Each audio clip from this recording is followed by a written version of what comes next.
ऐसा क्या हुआ कि इस लेडी को एक ही दिन में कांस्टेबल से सीधे इंस्पेक्टर बना दिया गया। भारत के एक ऐसे राजा जिन्हें यूरोप के लोग अपना हीरो मानते हैं। क्यों? कहानी बहुत इंटरेस्टिंग है और मेकअप इंडस्ट्री का वो काला सच जो आपसे छुपाया जाता है। अगले 5 मिनट में आपको इन सवालों के जवाब और ऐसे शॉकिंग फैक्ट्स जानने को मिलेंगे, तो देखते रहिए वीडियो लास्ट तक। फैक्ट नंबर 10 मिली दिल्ली पुलिस की सीमा ढाका से। इनको एक नॉर्मल कांस्टेबल की तरह ये टारगेट दिया गया था कि इन्हें 1 साल के अंदर 50 गुमशुदा बच्चों को रेस्क्यू करना है। लेकिन ये अपने काम को लेकर इतना ज्यादा डेडिकेटेड थी कि इन्होंने केवल 2.5 महीने के अंदर 76 बच्चों को रेस्क्यू कर लिया। और इनके इस काम की वजह से इनके सीनियर्स इतने ज्यादा खुश हुए कि इन्हें कांस्टेबल से सीधे सब इंस्पेक्टर बना दिया गया। अगर पुलिस का हर बंदा ऐसे सीमा ढाका की तरह काम करे तो पुलिस की भी हम वैसी इज्जत करेंगे जैसे हम आर्मी की करते हैं। फैक्ट नंबर 9 यूरोप में एक देश है पोलैंड। पोलैंड में एक स्कूल है जाम साहेब दिग्विजय सिंह स्कूल के नाम से। इसके पीछे एक इंटरेस्टिंग कहानी है। देखो, बात है साल 1942 की। वर्ल्ड वॉर 2 चल रही थी। उस समय जर्मनी की आर्मी पोलैंड के पीछे बुरी तरह से पड़ी हुई थी और उसी दौरान कुछ शिप्स थे जिसमें 1000 बच्चे और औरतें ट्रेवल कर रही थी। इन 1000 लोगों ने अपनी जान बचाने के लिए कई देशों से गुहार लगाई कि हमें शरण दे दो, अपने देश के अंदर आने दो। लेकिन सारे देशों ने ऐसा करने से मना कर दिया और फिर ये पहुंचे गुजरात के तट पर। तब राजा जाम साहेब ने इन 1000 लोगों को शरण दी और ऐसा नहीं कि केवल जगह दे दी थी, इनकी खातिरदारी भी की गई थी। वर्ल्ड वॉर खत्म होने तक यानी 3 सालों तक इन 1000 लोगों को एक मेहमान की तरह रखा गया था। गोवा से अलग शेफ बुलाए गए थे ताकि जो बच्चे यूरोपियन खाना मांग रहे हैं उन्हें वो खाना दिया जा सके। और आज की तारीख में वो बच्चे जो 1942 से लेकर आज तक बहुत बड़े हो चुके हैं, वो हर साल गुजरात के जामनगर में आते हैं और राजा दिग्विजय सिंह को रिस्पेक्ट पे करते हैं। फैक्ट नंबर 8 बड़े बड़े शहरों के लोगों के मेकअप करने की वजह से झारखंड के बच्चों की जिंदगी खतरे में है। कैसे? देखो, मेकअप के जो सामान होते हैं, चाहे नेल पॉलिश हो, लिपस्टिक हो, आई शेडो,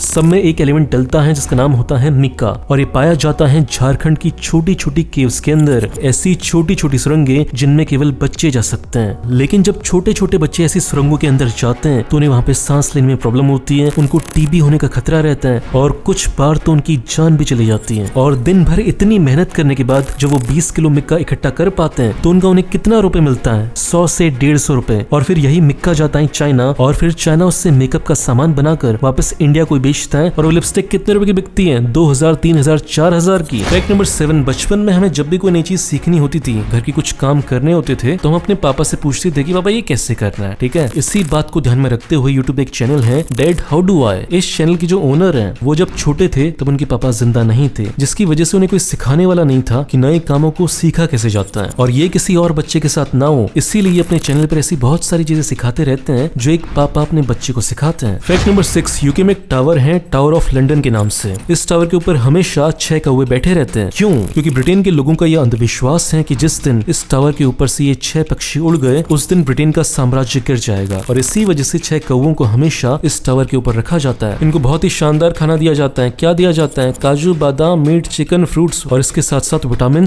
और सप्लीमेंट्स भी मिलते हैं। मैं क्या बोलता हूँ कि इतना दे ही रहो तो प्रोटीन के डब्बे भी खिलाई दो, इन्हें बॉडी बन जाएगी इनकी। नॉर्मल जो जंगलों में कौवे रहते हैं वो 10 से 15 साल तक जीते हैं, लेकिन ये कौवे 40 सालों तक जीते हैं। इतना खा रहे तो जिएंगे ही। फैक्ट नंबर 5 ये कहानी है टाइटैनिक की, जिससे आपको जीवन में बहुत कुछ सीखने को मिलेगा। देखो, जब टाइटैनिक जहाज डूब रहा था तो ऐसा नहीं कि टाइटैनिक के आसपास कोई शिप्स नहीं थे। शिप्स थे जो उन्हें बचा सकते थे, लेकिन हुआ कुछ ऐसा। देखो, टाइटैनिक के डूबते वक्त उसके आसपास 3 जहाज थे। पहला जहाज था सिम्पसन नाम का जो उससे केवल 11 किलोमीटर दूर था, लेकिन वो टाइटैनिक को बचाने के लिए नहीं आए क्योंकि वो लोग इलीगल काम कर रहे थे, चीजों की तस्करी कर रहे थे। उन्हें लगा कि अगर हम बचाने के लिए जाएंगे तो हम खुद ही फंस जाएंगे, इसलिए रहने दो, निकलो यहाँ से। दूसरा जहाज था कैलिफोर्नियन नाम का। ये टाइटैनिक से 22 किलोमीटर दूर था। इस जहाज के कैप्टन को ये पता चल चुका था कि टाइटैनिक डूब रहा है, हमें बचाने के लिए जाना चाहिए, लेकिन ये फिर भी नहीं गए। क्यों? क्योंकि इनका मानना था कि रात का समय है, हमारे आसपास बहुत सारे बर्फ के बड़े बड़े टुकड़े हैं, इसलिए जब सुबह हो जाएगी हम तब जाएंगे। बहुत बढ़िया। और फिर इसके बाद तीसरा जहाज था कार्पेथिया नाम का। ये जहाज टाइटैनिक से 90 किलोमीटर दूर था और ये टाइटैनिक से ऑपोजिट डायरेक्शन में जा रहा था, लेकिन फिर भी इस शिप के कैप्टन ने डिसाइड किया कि चाहे कुछ भी हो जाए हमें टाइटैनिक तक बहुत जल्दी पहुंचना है और बहुत स्पीड से पहुंचना है। और फिर ये बहुत स्पीड से शिप को चलाकर लाए और जल्दी से ये डूबते हुए टाइटैनिक तक पहुंचे। और इसी शिप की वजह से टाइटैनिक के 705 लोगों की जानें बच पाई थी। ऐसी जिंदगी में भी 3 तरीके के लोग होते हैं। पहले वो जो केवल अपना देखते हैं, मैं खाऊंगा, मैं मस्त रहूंगा, दुनिया जाए भाड़ में। दूसरे वो लोग होते हैं जो सहूलियत के हिसाब से मदद करते हैं, जब सारी कंडीशन सही होंगी तब हम एक्शन लेंगे, नहीं तो हम एक्शन नहीं लेंगे। लेकिन तीसरे वो लोग होते हैं जो चाहे जितनी भी दिक्कतें हों, जितनी भी सामने ऑब्स्टेकल्स हो, वो अपने आप को पीछे रखकर दूसरों की मदद करते हैं। अब आपको डिसाइड करना है कि आप इन तीनों में से कौन से वाले इंसान बनना चाहते हो, कमेंट्स में बताना। फैक्ट नंबर 4 कि आपको पता है कि भेड़िए और कौवों के बीच में बहुत ही शानदार रिश्ता होता है। देखो, जंगल में जैसे ही किसी कौवे को कोई जानवर मरा हो मिलता है, लेकिन एक प्रॉब्लम होती है कि कौवा लाश को अपनी चोंच से फाड़ नहीं सकता और इसी हेल्प के लिए वो बुलाता है भेड़िए भेड़िए को। तो वो जोर जोर से चिल्लाते हुए भेड़िए के पास जाता है और उसे बताता है कि एक लाश वहाँ पर पड़ी हुई है। और फिर भेड़िया वहाँ पे जाता है और उस लाश को फाड़ता है। तब जाकर वो कौवा उस शिकार को खा पाता है। तो दोनों जानवर एक दूसरे के से काम आते हैं। फैक्ट नंबर 2, हमने बचपन में किताबों में पढ़ा हुआ था कि 3 तरह के जानवर होते हैं। हर्बीवोरस जो केवल घास खाते हैं, कार्निवोरस जो केवल मीट खाते हैं, ओमनीवोरस जो दोनों खाते हैं। लेकिन एक चौथे तरीके के जानवर भी होते हैं और वो होते हैं प्लास्टिवोरस, वो जानवर जो केवल प्लास्टिक खाते हैं। अभी तक हमारी धरती पर ऐसी 50 स्पीसीज ढूंढी जा चुकी हैं जो प्लास्टिक को खाकर पचा सकती है और इसी में से एक है द ग्रेटर वैक्स मॉथ। और साइंटिस्ट इस पर स्टडी कर रहे हैं कि क्या ऐसा किया जा सकता है कि इस कीड़े का यूज करके प्लास्टिक को खत्म किया जा सके। और इसी स्टडी में साइंटिस्ट ने क्या किया कि 60 वैक्सवर्म्स को इकट्ठा किया और उसके सामने एक किताब के साइज का प्लास्टिक रख दिया और फिर जो रिजल्ट आए वो बहुत शानदार थे। इन 60 कीड़ों ने मिलकर एक हफ्ते के अंदर उस पूरी प्लास्टिक की किताब को खा लिया था। फैक्ट नंबर 1, आपने बहुत बार सुना होगा कि जो इंडिया की फिल्म्स होती हैं वो हॉलीवुड से चोरी होती हैं। लेकिन आपको पता है कि एक बार ऐसा भी हो कि हॉलीवुड वालों ने बॉलीवुड वालों से चोरी किया। हम सब ने बचपन में कोई मिल गया मूवी देखी है। ये बताया जाता है कि ये मूवी हॉलीवुड की साल 1982 की मूवी एक्स्ट्रा टेरिटोरियल ईटी से इंस्पायर्ड थी, उसकी कॉपी थी। लेकिन अब आता है कहानी में ट्विस्ट। देखो बात है साल 1967 की। तब इंडिया के राइटर थे सत्यजीत रे। उन्होंने एक मूवी की स्क्रिप्ट लिखी थी जिसका नाम था द एलियन। और फिर इस स्क्रिप्ट को स्टीवन स्पीलबर्ग नाम के प्रोड्यूसर ने देखा। फिर ये डिसाइड हुआ कि सत्यजीत रे के साथ इस मूवी को बनाया जाएगा। लेकिन बहुत सारे कारणों की वजह से वो मूवी नहीं बन पाई। और फिर साल 1982 में स्टीवन स्पीलबर्ग ने वो मूवी बनाई ईटी के नाम से और उस मूवी का पूरा क्रेडिट अपने नाम पर ले लिया। मतलब एक इंडियन बंदे से उन्होंने कहानी चुराई और एक मूवी बना दी और हमको कोई क्रेडिट भी नहीं दिया। बहुत बढ़िया। ये किस्सा बहुत ही कम इंडियंस को पता है, इसलिए इस वीडियो को शेयर करो और ज्यादा से ज्यादा लोगों तक पहुंचाओ। दोस्तों अगर आप मेरा वीडियो पहली बार देख रहे हो तो इस चैनल को सब्सक्राइब करो, फेसबुक पेज को लाइक करो। आपको ऐसी शानदार वीडियोस रोज मिलते रहेंगे।